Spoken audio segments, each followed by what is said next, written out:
बोलिए वृंदावन बिहारी लाल की जय। जय जय श्री राधे। बैसाख मास के शुक्ल पक्ष की एकादशी को मोहिनी एकादशी के नाम से जाना जाता है।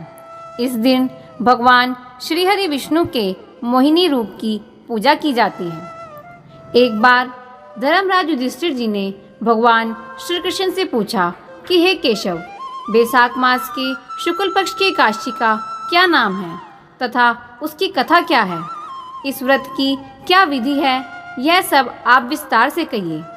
तब भगवान श्री कृष्ण बोले कि हे धर्मराज, मैं आपसे एक कथा कहता हूँ जिसे महर्षि वशिष्ठ ने श्री रामचंद्र जी से कही थी। एक समय श्री राम जी बोले कि हे गुरुदेव, ऐसा कोई व्रत बताइए जिसमें समस्त पाप और दुख का नाश हो जाए। मैंने सीता जी के वियोग में बहुत दुख भोगे हैं। महर्षि वशिष्ठ बोले, हे राम, आपने बहुत सुंदर प्रश्न किया है। आपकी बुद्धि अत्यंत शुद्ध तथा पवित्र है। यद्यपि आपका नाम स्मरण करने से मनुष्य पवित्र और शुद्ध हो जाता है, तब भी आपने लोकहित में यह प्रश्न किया है, वह अच्छी बात है। वैशाख मास में जो एकादशी आती है उसका नाम मोहिनी एकादशी है।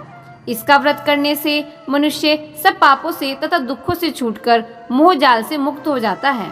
मैं इसकी कथा कहता हूँ, ध्यान पूर्वक सुनो। सरस्वती नदी के तट पर भद्रावती नाम की एक नगरी में श्रुतिमान नाम का चंद्रवंशी राजा राज्य करता था।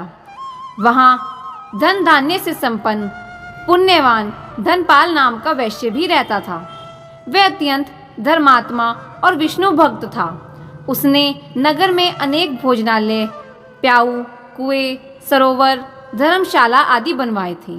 सड़कों पर आम, जामुन, नीम आदि के अनेक वृक्ष भी लगवाए थे।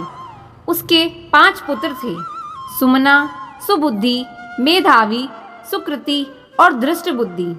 इनमें से 5वां पुत्र दृष्ट बुद्धि महापापी था। वह दुराचारी, मनुष्यों की संगति में रहकर जुआ खेलता और कुकर्म करता रहता। इसी प्रकार अनेक कुकर्मों में वह पिता के धन को नष्ट करता रहता था। इन्हीं कारणों से परेशान होकर उसके पिता ने उसे घर से निकाल दिया। घर से बाहर निकलने के बाद वह अपने गहने बेचकर निर्वाह करने लगा। जब सब कुछ नष्ट हो गया तो वैश्या और दुराचारी साथियों ने उसका साथ छोड़ दिया। अब वह भूख प्यास से अति दुखी रहने लगा। कोई सहारा न देख चोरी करना सीख गया। एक बार वह पकड़ा गया तो वैश्य का पुत्र जानकर चेतावनी देकर राजा के सैनिकों ने उसे छोड़ दिया। मगर दूसरी बार जब वह पकड़ा गया तो राज आज्ञा से इस बार उसे कारागार में डाला गया। कारागार में उसे बहुत दुख दिए गए और बाद में राजा ने उसे नगरी से निकल जाने का आदेश दे दिया। वह नगरी से भी निकल गया और वन में जाकर रहने लगा। वहाँ वह वन्य पशुओं को और पक्षियों को मारकर खाने लगा। एक दिन भूख प्यास से व्यथित होकर वह खाने की तलाश में घूमता हुआ कौंडिल्य ऋषि के आश्रम में पहुंचा। उस समय बैसाख मास था और ऋषि गंगा स्नान करके आ रहे थे। उनके भीगे वस्त्रों में से कुछ छींटे उस पर पड़ने से उसे कुछ सुबुद्धि आई और वह कौंडिल्य मुनि से हाथ जोड़कर कहने लगा कि हे मुनि, मैंने अपने जीवन में बहुत पाप किए हैं। आप इन पापों से छूटने का कोई साधारण बिन धन का उपाय बताइए।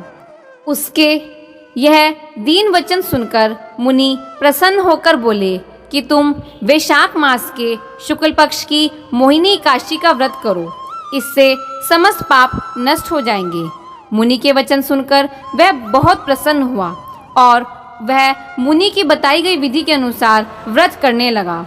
इस व्रत के प्रभाव से उसके सब पाप नष्ट हो गए और अंत में वह गरुड़ पर बैठकर विष्णु लोक को चला गया। इस व्रत से मोह आदि सब पाप नष्ट हो जाते हैं। संसार में इस व्रत से श्रेष्ठ कोई व्रत नहीं है।